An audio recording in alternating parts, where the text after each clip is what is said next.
Pun itu caranya sampan kali kula untuk mengusir makhluk yang sudah masuk. Dalam makalah lain Allah akan menyalakan cahaya makrifat dalam hati seseorang dikarenakan hamba itu selalu berzikir. Iku lho prosesnya cahaya makrifat itu di situ. Kan gini, di dalam ruh atau hati ada rasa atau iman. Jikalau ini dikembangkan iman ini menjadi ihsan, maka akan bertemu cahaya makrifat. Di dalam cahaya makrifat itu ada hidup.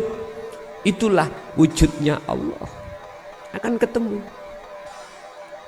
Makanya la tatruk adzikra walaupun li adami, zikir Anda li adami hudurika ma Allah, belum ada kehuduran tetap zikir iku jalankan. Apa zikir jahri siri? Bukan. Itulah yang kusebut zikir sebagai pengusir penjajahnya ruh, adalah sirul asrar. Sebab siapa yang berzikir tersebut, maka Allah akan mengutus utusannya malaikah untuk masuk di dalam jagate hati, mengusir penjajah hati, yaitu nafsu. Baru kalau itu diusir, nyalalah lampu tersebut. Cahaya makrifat itu akan menyala. Kalau sudah menyala detik-detik itu juga, maka nyatalah wujudnya Allah di dalam pandangan hati jenengan. Allah sampun memberikan satu ketetapan terhadap setiap diri manusia bahwasanya lewat sifat basariyah yang Allah tanamkan terhadap diri kita masing-masing sebagai manusia, semata-mata untuk menguji atas kesetiaan kita, apakah masih tetap hati ini condong kepada Allah ataukah sebaliknya. Ternyata Bapak Ibu, kita semua manusia mengikuti dan condong terhadap hawa nafsu. Oleh karena iblis atau hawa nafsu diberikan Allah izin dan dijadikan Allah sebagai ujian bagi kita, maka seluruh umat manusia mulai sejak Nabi Adam sampai kapanpun itu iblis selalu menyesatkan rohaniyahnya dari jalan Allah.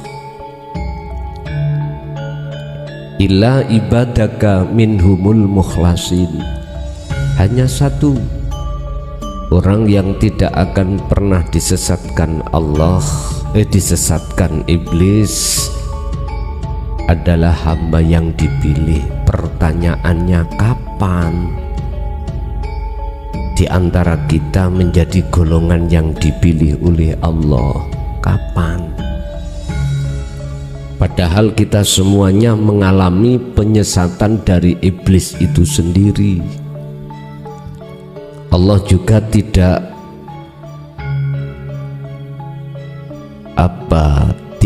sering-sering atau selalu Allah memberikan fatwa-fatwa lewat Al-Quran terhadap kita bahwasanya janganlah kau ikuti apa yang telah iblis bisikkan di dalam hati kita.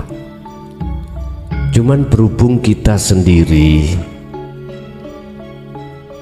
yang tidak menghiraukan daripada peringatan-peringatan Allah yang disampaikan ini, maka jangan heran kalau kita masih selalu dalam perjalanan mengikuti kehendak hawa nafsu.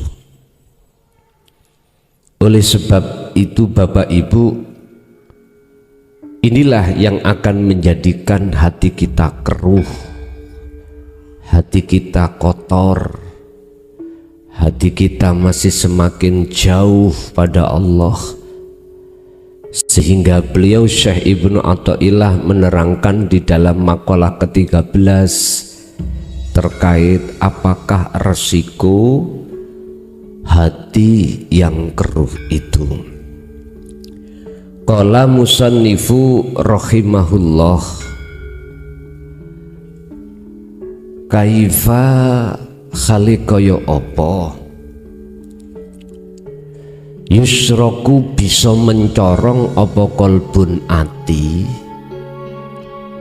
Bagaimana mungkin hati itu bisa mencorong cahaya makrifat pada Allah, sedangkan suwarul akwani utawi gambar makhluk iku muntabi'atun melekat fi mir'atihi ing dalam telengi ati. Bagaimana mungkin cahaya makrifat itu di dalam hati akan mencorong, sementara gambar yang melekat di dalam hati kita isinya adalah dunya? Gak mungkin. Walaupun jenengan kali kula ini melakukan ritual ibadah secara makhduf, baik di dalam sholat ataupun haji, tetap nggak bisa, Pak. Tetap nggak bisa ruhaniyah itu dikatakan ibadah menghadap terhadap Allah yang diterima, nggak bisa. Karena hati kita telah jauh dari cahaya makrifat kepada Allah. Terus solusinya bagaimana? Di sini tidak diterangkan tentang solusi, cuman serai kula jelaskan tentang solusi. Kembalilah pada surah Al-Baqarah ayat 54. Di situ secara ringkas ada kalimat faktulu anfusakum, bersenono, bersihkanlah makhluk-makhluk yang sudah kadung masuk di dalam hati kita yang kita imani. Satu contoh, makhluk apapun, Pak, kita punya iman bahwasannya yang melakukan apakah kita ataukah makhluk lain itu pasti. Oleh karena kita melihat dari sisi makhluknya. Ngaji, contoh saya, oleh karena saya itu melihat diri saya makhluk yang mengaji, maka di dalam hati saya ada rasa keakuan makhluk saya. Inilah yang menjadikan hati saya tuh keruh, Pak. Cahaya makrifat akan padam, tidak akan pernah terjadi di dalam hati saya.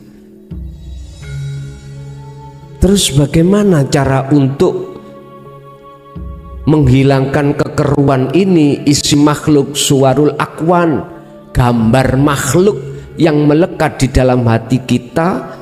Tanya bagaimana? Faktulu, udah patenono rasa keakuan kita sebagai makhluk yang melakukan, atau di luar kita makhluk yang melakukan. Iman rasa yang makhluk yang melakukan itu sampai lepas. Kalau ini sampai tiadakan rasa keakuan makhluk, maka di situ akan muncul rasa keakuan urip dalam dan di luar jenengan. Jikalau masih belum bisa, maka dalam makalah lain beliau Syekh Ibnu Athaillah mengatakan, la tatruk adzikra li adami khudurika ma'allahi ta'ala. Ojo kok tinggal no dzikir itu, tetap lakukan terus walaupun li adami khudurika ma'allah, walaupun tidak ada kekhuduran hatimu terhadap Allah, tetap lakukan dzikir itu. Sebab dengan cara menghilangkan rasa keakuan makhluk di dalam diri kita inilah faktulu anfusakum, cara untuk membersihkan, menghilangkan makhluk-makhluk yang sudah melekat di dalam hati kita, sehingga iman kita terhadap makhluk yang melakukan. Bapak Ibu, jenengan sudah tahu laksana baju kalau kotor iku harus dicuci. Tingkatan kekotoran iku juga ada yang ringan, ada yang sedengan, ada yang berat,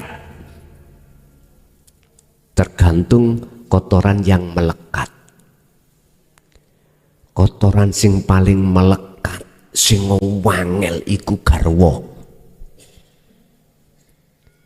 Jenengan kali kula sik merasa punya garwa, iku garwaku, gak laki gak perempuan, iku anakku, iku dunyaku. Paling ngawabut niku tentang syahwatud dunya wa zuyyina linnasi hubbus syahawah. Pertama garwa, nomor 2 konatiril mungkontoroh, anak. Ketiga walbanin, anak. Konatiril mungkontoroh yang ketiga dunya brono, sandang pangan papan. Kongkon ngelepas iki duduk omahku, awabet nggih. Apa maneh garwa, duduk garwaku, wabot. Tapi iku wajib Pak, secara ruhaniah wajib sampai tiadakan. Sampak-sampak mohon maaf, jangan disalahkan. Para masyayikh kita dulu, para aulia dulu, sampak tinggalkan bojo anak dunya brono secara fisik ya di situ alasannya. Padahal itu hanya secara rohania. Oleh karena beliau berpendapat, berhubung aku nyedeki garwa, mesti merasa itu garwaku. Wis tinggal ae, urusan buri dipek wong terserah. Wabot Pak nggih. Wabot. Dulu zaman Antara Yono, antara wayah yono ngilmu, mudah Pak. Sekarang antara bugo, antara wayah bugo badokan, murah sandang, murah pangan, murah garwa. Sampe tinggal di tenggone PA, Pengadilan Agama pedotan niku sak pirang-pirang Pak. Lho nggih, kula niki sering ngetutake warga kula niku cerai iku sik nom-nom ngono. Si anak siji, anak loro. Makane sampeyan golek pedotan akeh ning PA.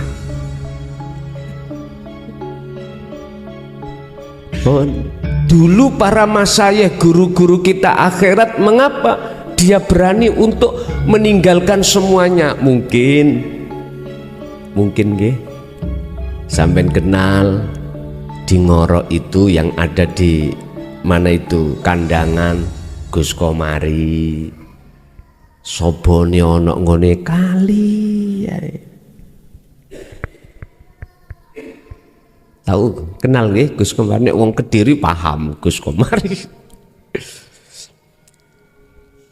Bon, itu karena beliau ruhaniahnya itu khawatir engko nek nyedek bojo aku durung kuat ruhaniahku, akhirnya ngaku-ngaku. Lah niki persoalan. Nah terus antara buka ini dos pundi Pak? Ya wis ngeten mawon. Ora usah ditinggal secara jasmani, ruhani ae sak oleh-oleh.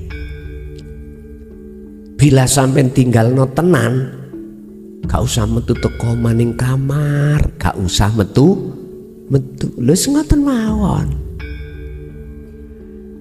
Umpama gendeng ya gendeng ning jero kamar. Pun itu caranya sampean kali kula untuk mengusir makhluk yang sudah masuk. Dalam makalah lain Allah akan menyalakan cahaya makrifat dalam hati seseorang dikarenakan hamba itu selalu berzikir. Niku lho prosesnya cahaya makrifat itu di situ. Kan gini, di dalam ruh atau hati ada rasa atau iman. Jikalau ini dikembangkan iman ini menjadi ihsan, maka akan bertemu cahaya makrifat. Di dalam cahaya makrifat itu ada hidup. Itulah wujudnya Allah. Akan ketemu. Makanya la tatruk adzikra walaupun li adami, zikir Anda li adami hudurika ma Allah, belum ada kehuduran tetap zikir iku jalankan. Sampak-sampak pentingnya zikir. Dalam surat Al-Ahzab itu Allah dawuh, ya ayyuhalladzina amanu, ya ayyuhalladzina amanu uzkurullaha dzikron katsiron. Kongkon perbanyak oleh zikir. Apa zikir jahri siri? Bukan. Itulah yang kusebut zikir sebagai pengusir penjajahnya ruh, adalah sirul asrar. Sebab siapa yang berzikir tersebut, maka Allah akan mengutus utusannya malaikah untuk masuk di dalam jagate hati, mengusir penjajah hati, yaitu nafsu. Baru kalau itu diusir, nyalalah lampu tersebut. Cahaya makrifat itu akan menyala. Kalau sudah menyala detik-detik itu juga, maka nyatalah wujudnya Allah di dalam pandangan hati jenengan. Pun itu satu. Nomor dua, am kaifa yarhalu, kaifa khalikoyo opo yarhalu bisa budal opo ati roh iku ilallahi ta'ala maring Allah ta'ala, sedangkan wahuwa khali utawi hati atau ruh iku muqabbalun bisyahwatihi, terikat terantai dengan kesenangan hawa nafsu. Apa bisa ruh iku berangkat budal suluk nuju kewusulan bertemu Allah? Sedih solusine yo rantene kudu dilepas baru saged berangkat. Nggih Pak, kalau rantene nafsu koyok rantai ning dohir penak, dilas saya pun saged proton. Apa yang dijadikan nafsu sebagai rantainya? Di situ dikatakan bisyahwatihi. Di dalam diri kita ada sifat basariyah, sifat yang miturut kesenangan manusiawiyah. Apa Pak? Kesenangan jenengan kali guna sebagai manusiawiyah. Nyun sewu, nek wong lanang normal ya mesti golek garwa. Sing belum punya garwa, sing estri yang ngono, tawa-tawa sapa sing gelem garwa. Lho ngaten, sampak wong tua sendiri lu ngelarang anake nek kalau makan di depan pintu. Ojo nak, nanti jodohmu balik lah ngoten. Kalau kita sudah punya istri, punya suami, apa langkah selanjutnya sifat basariyah? Ya pingin punya anak lah ngoten nggih. Iku sifat basariyah semuanya. Sifat basariyah. Kalau sudah punya anak, apa selanjutnya sifat basariyah menuntut terhadap diri kita sendiri? Sandang pangan papan ya kudu kecukupan. Kalau bisa lebih estu. Rumah ya kudu sing gede. Paling tidaklah punya rumah, manten. Nanti kalau sudah punya rumah, perabotan jero ya kudu penuh. Ini sifat basariyah, Pak. Tuntutan sifat basariyah yang muncul dari nafsu nafsiyah dalam diri kita. Akhirnya ruhaniyah terbuai dengan alladzi yuwaswisu fi sudurin nas. Bisikan nafsu di dalam hati kita terbuai karena memakai logika, akal. Wis, kalau sudah punya rumah, kalau bisa ya punya kendaraan. Paling tidak roda 2. Sing isok diuntir gak dipancal, sebab zamannya sekarang sudah tidak sepeda ontel, sepeda motor lah ngoten nggih. Sudah dikasih Allah, oke. Sifat basariyah menuntut hujan-hujan gini kalau penak ngaji budal gak kudanan ya punya roda 4. Begitu loh Pak, terus tuntutan nafsu nggak akan pernah berhenti. Ketepatan kita jadi kadus, pingin jadi kepala desa, basariyah, wajar Pak, menungso. Kalau sudah menjadi kepala desa mungkin pingin jadi bupati. Kalau sudah dari bupati pingin dari gubernur, semua mendukung ya Pak. Finansial oke, bisnis oke, bondo oke, budal. Sampai terakhir jadi presiden. Allah peringatkan, alhaakumut takasur. Jikalau kau terus-terus seperti ini, kau akan lalai pada Tuhan, pada Allah. Sampai kapan? Hatta zurtumul maqabir, sampai mati. Lah hukum ini berlaku hanya bagi ahli hijab, ahli syuhud tidak. Karena ahli syuhud tahu Pak, dilarang oleh Allah tidak boleh berbuat fasad, kerusakan di atas bumi. Bukan bumi yang kumaksud niki dunyo. Yang kumaksud bumi ki awak jenengan iki. Inilah yang Nabi Musa peringatkan terhadap kaumnya, innakum dolamtum anfusakum, sesungguhnya kamu hei kaumku telah berbuat dolim terhadap dirimu sendiri. Apa? Membikin Tuhan yang bukan Tuhan, yaitu dunia masuk dalam hati para kaum itu. Kalau bahasa Qur'an ini bittikhadikumul ijlah, membikin anak sapi sebagai sesembahan pada zaman itu. Padahal itu kinayah, iku sanepan. Padahal anak sapi kalau dibiarkan menjadi sapi gede. Ya inilah Pak, nek gak garwa ya anak, nek gak anak ya dunya bro. Ya iku anak sapi kalau enggak ndang dibeleh seperti kemarin ya, menjadi bapak sapi. Makanya bapak sapi langsung beleo, mboke sapi sampai beleo, cek gak mana disebut anak sapi. Enggak kita beleh sapi ini dohire, sementara sapi sing ono njero dibiarkan, rugi jenengan kalih kula. Bapak Ibu hadirin jamaah rahimakumullah. Apa solusinya rantai yang ada pada diri kita yang dijadikan nafsu merantai kita, yaitu kesenangan sifat basariyah? Caranya bagaimana untuk melepas? Sama, sampai wajib kholwat Pak, wajib. Niki bagi jenengan sing kepingin ketemu Allah loh ya.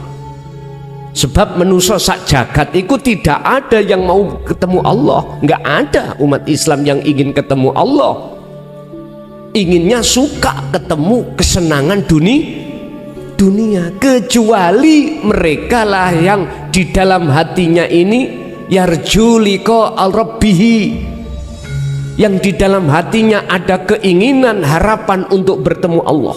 Siapa mereka? Ternyata mereka adalah dijawab oleh Allah di dalam surat Al-Ahzab, Az-Zumar, mohon maaf, ayat 17-18. Alladzina yastami'unal qaula wa yattabi'una ahsanahu. Merekalah yang tidak hanya mendengarkan ajaran Rasulullah di jalur dinut tauhid, tapi mengimani. Bukan hanya dia mengimani aja, tapi dia juga mengamalkannya. Inilah yang disebut sebagai khalwat atau uzlah. Wiritane ya zikir ya kuwi pun. Baru Bapak Ibu rantai ini lama kelamaan akan merotol. Rantai ini akan terusir di dalam ruhaniyah jenengan yang mengikat, akan merotol sendiri. Akhirnya jenengan iku gak gampang ati iki kesensem dengan kebiare dunia, dikarenakan hatimu sibuk selalu melihat, memandang al-haq itu sendiri. Ini Pak caranya, solusinya, jikalau rantainya ruh yang telah diletupkan oleh nafsu dalam diri kita yang melekat pingin untuk merotol. Selanjutnya, am kaifa yatma'u, hale kaya apa yatma'u bronto apa ati ayat hula ing yento manjing hadratallahi ing ngersane Allah. Bagaimana mungkin dalam hatimu itu ada keinginan masuk di dalam maqam musyahadah ing ngersane Allah, bertemu Allah, wahwa sedangkan hali utawi hati ikum lam yatatohar, ora gelem berseni minjana bati ghaflatihi, saking reget-regete kelalean hati jenengan kali kula dateng Allah. Ilinge namung sing ngaji aku. Nah, kesadaran yang ada dalam hatiku, oh sing nyolong pelemku si A, atiku eling sing nyolong si A, atiku beriman yang melakukan si A, si B, si C, dan seterusnya. Termasuk diri kita merasa itu. Bagaimana mungkin dalam hati jenengan iku ada berontoh, greget, keinginan kuat untuk masuk di hadratillah, bertemu Allah, sedangkan dalam hati kita masih dalam keadaan kotor alias gak mau untuk bersuci dari kelalaian. Intine apa mungkin jenengan saged dumugi wusul sementara jenengan ora gelem dzikir. Ngaten intine. Dzikir yang kumaksud di sini adalah pelepasan rasa keakuan hamba yang segala-galanya, yang bisa ini, bisa itu, punya ini, punya itu. Inilah yang kumaksud dzikir, melepaskan keakuan ini.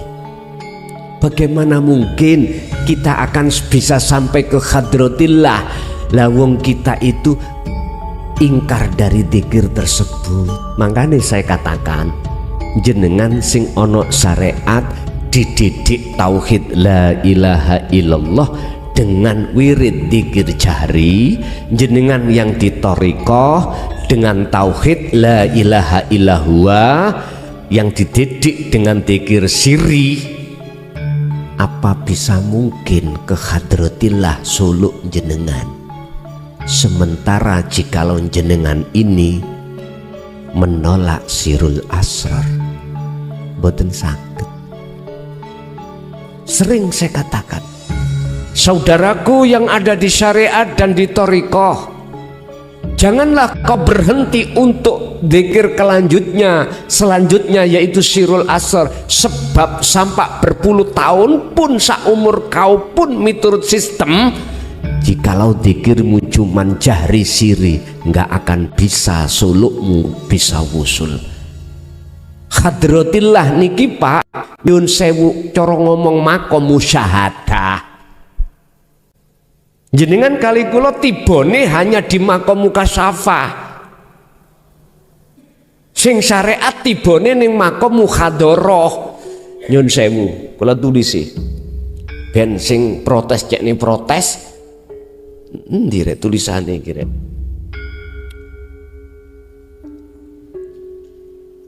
Nah iki nek jenengan geding ngambek aku geding gak apa-apa, nek jenengan tolak sampean tolak ora apa-apa. Kula mboten enten paksaan untuk percaya dengan keterangan ini kok.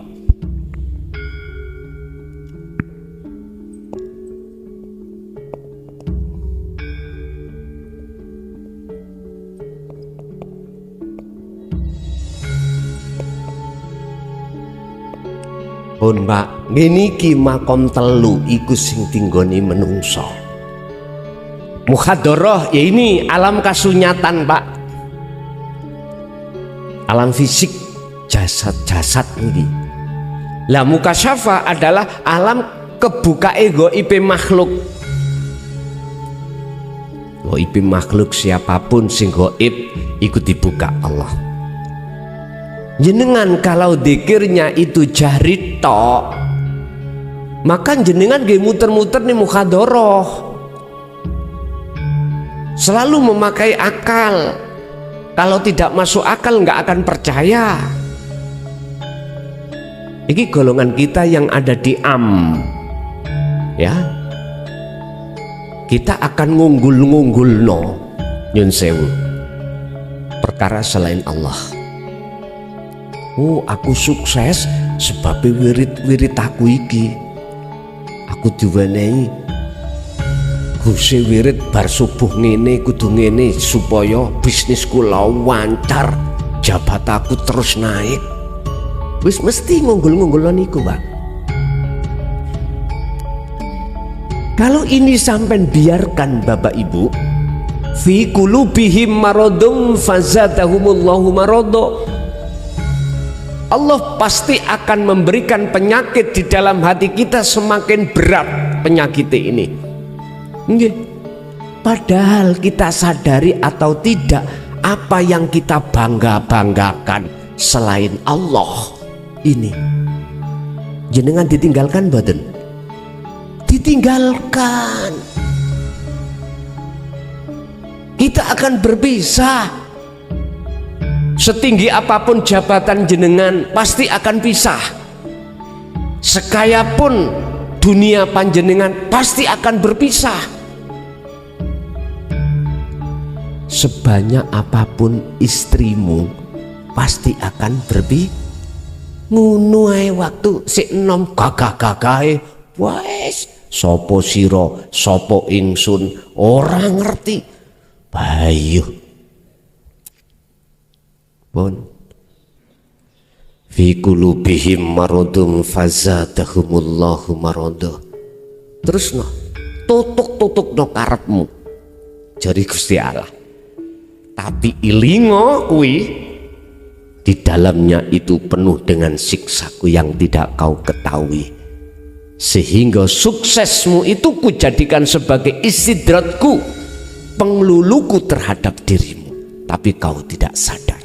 Pun langkah kedua, Kita mengenal tauhid la ilaha illallah.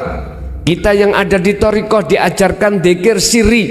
Di dalam hati kita mengucap Allah, Allah terus entah berapa puluh ribu setiap hari.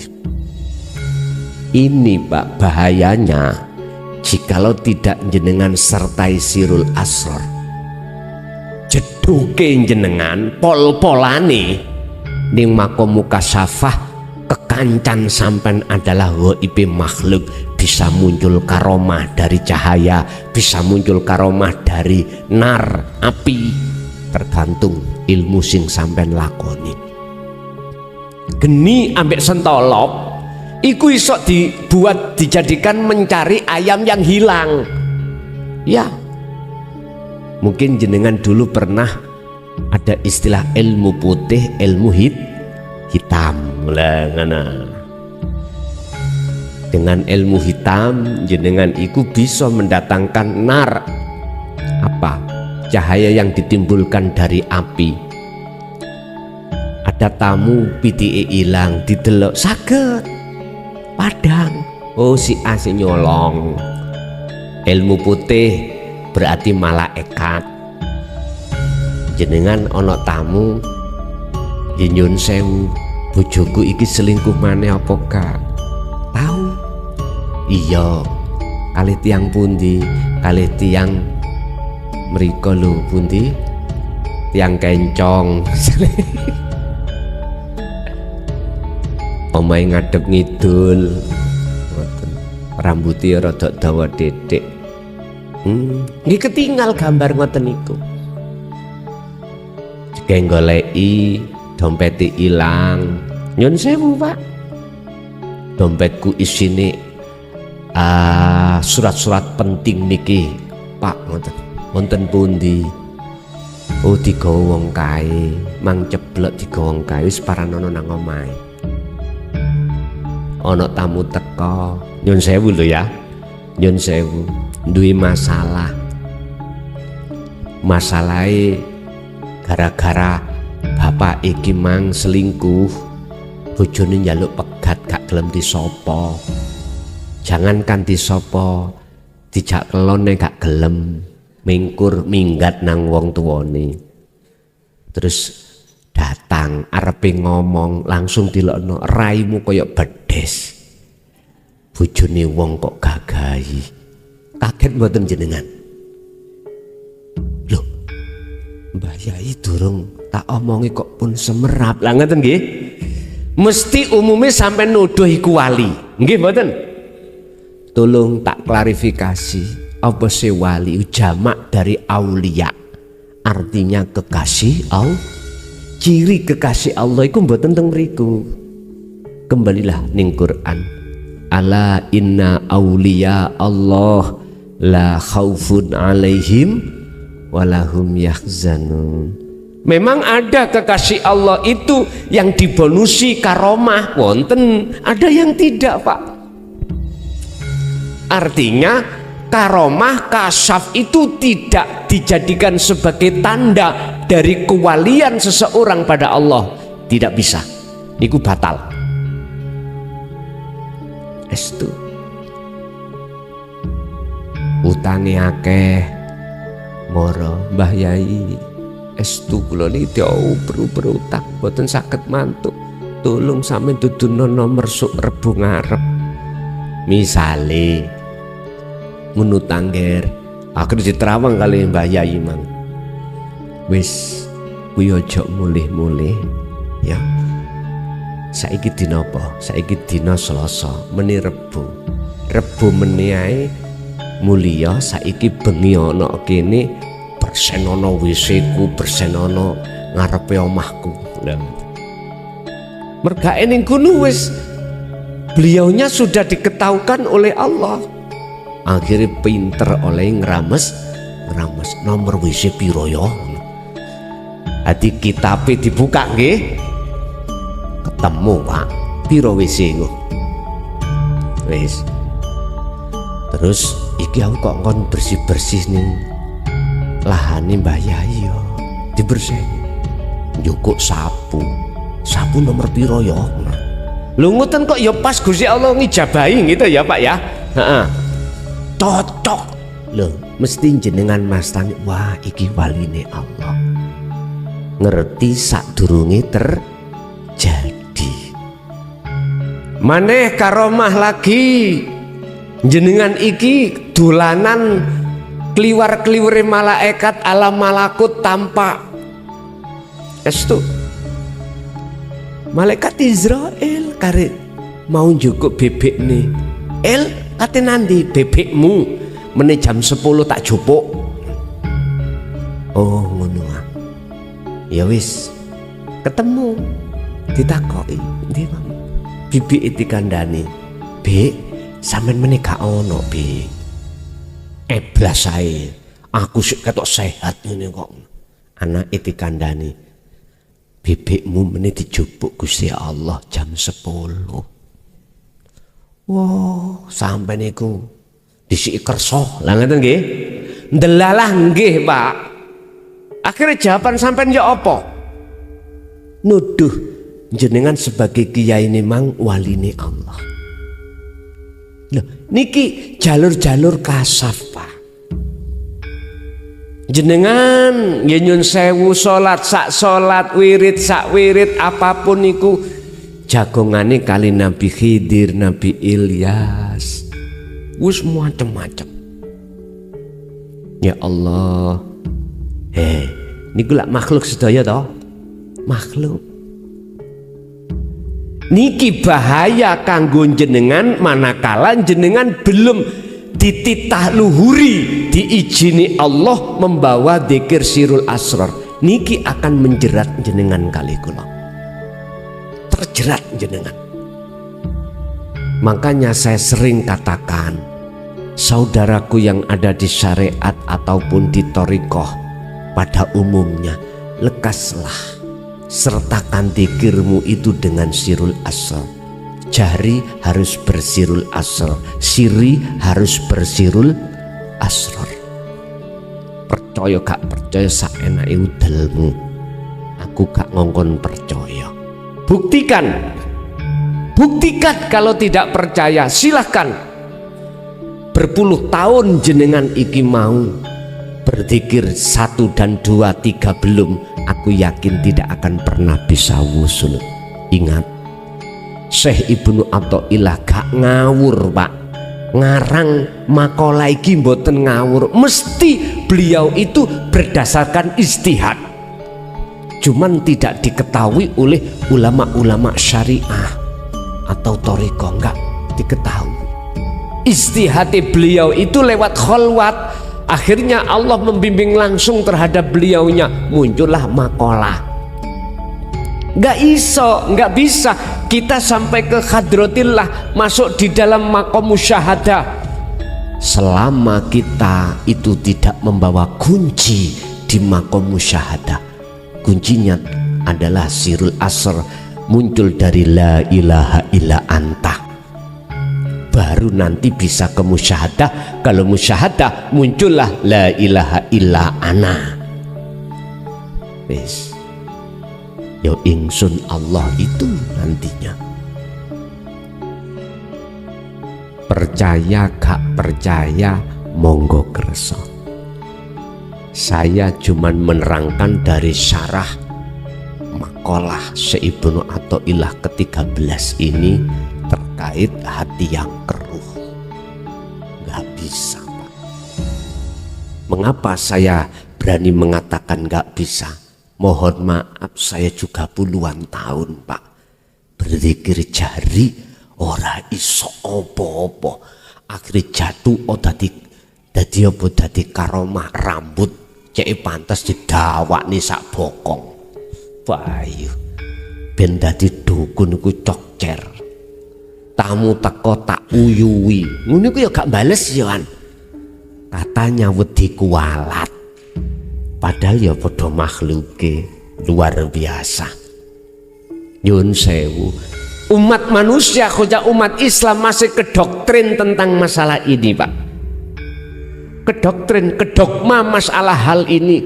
Akhirnya kita menolak tentang la ilaha illa anta. Mulai 74 loh Pak, saya Pak, mulai 74. Jujur mawon saya masuk di dalam Thariqah Naksabandiyah pertama kali. Abah sendiri yang membeat saya pada waktu itu.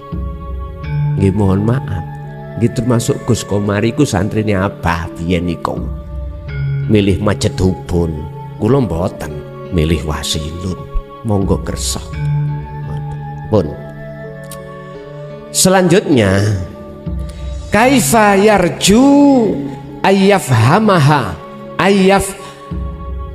hama dako ikol asror. Kaifa khalikoyo apa yarju ning ati sampean duwe kekarepan ayyaf hama ing yento faham dako ikol asrori ing lembut-lembute arti rahasia ilmune Allah, maksud ilmu hakikat makrifat. Wahuwa khali utawi kita, sedangkan utawi ati kuwi mang lam yatub ora gelem tobat, ora gelem tobat min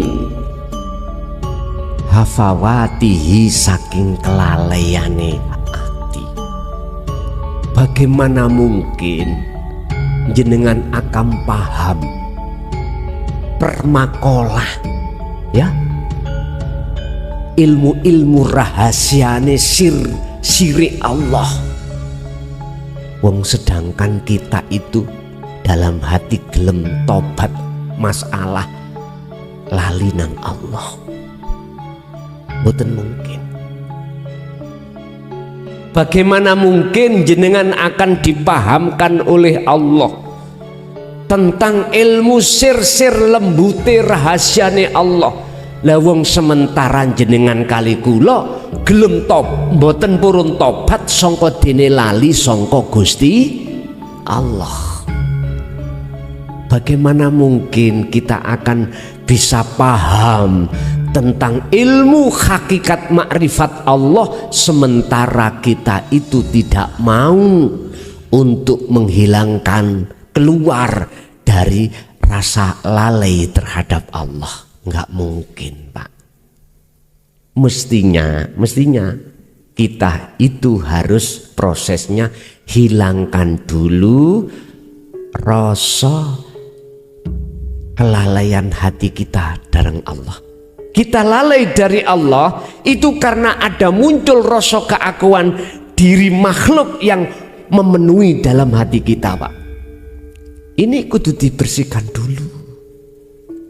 Kalau ini sudah bersih, maka dako ikul asror, lembut-lembute rahasiane ilmu Allah yang bagaimanapun Anda akan paham. Makanya membaca makalah hikam ini jenengan nek dereng ning musyahadah mohal tahu makosidul a'domnya. Paling bahasa kinayah itu pun belum menjangkau kita. Makanya orang yang belajar makalah di dalam kitab hikam, mohon maaf niki nek mboten ten gurune sing sudah sampai musyahadah tuas ngentut. Tahu tuas ngentut? Ambune wis. Tapi nek jenengan iku mau sampun cetha ning musyahadah, maca sak maca iku mau, jenengan ibarate wong ngentut gak ambu badhek tapi ambu wangi. Itulah nanti jenengan akan dibukakan maksud Al-Qur'anul Qadim itu di situ Pak. Tanpa dinulis tapi bisa Anda baca. Maksudnya faham jenengan, maksud daripada wahyu yang tersirat dari Allah itu akan paham sendiri. Selanjutnya terakhir pun niku makalah yang terakhir. Terus intinya bagaimana biar ngertos dako ikul asror. Pertama yo ngaji dulu. Kita mengikuti ajaran Rasulullah di jalur tauhid, di jalur hakikat, dinut tauhid. Wis nek gak paham yo teko Nek wis paham gak usah takok, cek gak ngebek-ngebeki WA ya. WA ku lho kari 3.000. Dadi sing WA mulai sejak tak umumno niku tak hapus, mlebu tak hapus gak tak jawab. Lah aku nyelesekno sing wis-wis sing hampir 1 bulan iki Tek. Nyene belum diweni Allah kesempatan lho Pak. Kalau hitung wau kanten 3.000 piro? Nek didik 3.013 apa piye man? Mboten napa-napa. Tak selesekne dulu baru takono. Mengki tak umumno. Pun Pak, bingkile sampun ready semuanya. Monggo sepeda motor sing rusak sampean dandakno kene, tak jawab lho ngoten mengki. Pun tenang mawon. Pun Bapak Ibu, kalau kita sudah paham tentang ajaran dinut tauhidnya, bagaimana cara menghilangkan keruhnya hati, yaitu khalwat dengan zikir, lakukan itu terus. Maka jikalau sudah ke musyahadah makom terakhir, musyahadah itu makom persaksian yang benar. Makom bersaksi yang benar itu adalah yang menyaksikan dan yang disaksikan itu pelakunya tunggal. Berarti yang melihat Allah itu Allah sendiri. Wis iku lho nek cara ilmu sejati ku syahadat tunggal. Setelah syahadataini, syahadat loro, nyeksekno Allah wujude urip, nyeksekno Muhammad wujude makhluk semua sak donya, lalu masuklah syahadat tunggal, Allah dohir Allah batin. Sehingga nggak ada dohir, nggak ada batin, sebutan nggak ada. Wis meneng kayak wong colo. Ya udah. Ruhaniyah. Pun kesimpulannya, yang menjadikan hati kita keruh adalah perkara-perkara selain Allah yang kita imani. Wa may yakfur bitaghut, barang siapa meninggalkan iman selain Allah lewat khalwat dzikir tadi, maka wa yu'min billah, imanmu yang tauhid selain Allah lepas akan menjadi iman hanya pada Allah. Artinya keingsunan Allah di dalam diri jenengan akan menggelora. Pun itulah ahad. Allah dawuh dalam satu ayat, ani budullaha wastanibut tauhid, arahkanlah ruhaniyahmu terhadap Allah, wastanibu, dan jauhilah atau huta ing piro-piro selain Allah. Pun inilah pelajaran ruhaniyah jenengan kali kula di dalam tauhid ini, khusus terkait masalah makalah 13, masalah akibat keruhnya hati. Ternyata kekeruhan itulah menjadikan satu, hati kita buta, 2, semakin jauh pada Allah, 3, semakin tersiksa hati panjenengan kali kula. Bapak Ibu hadirin, itu apa yang bisa kami sampaikan.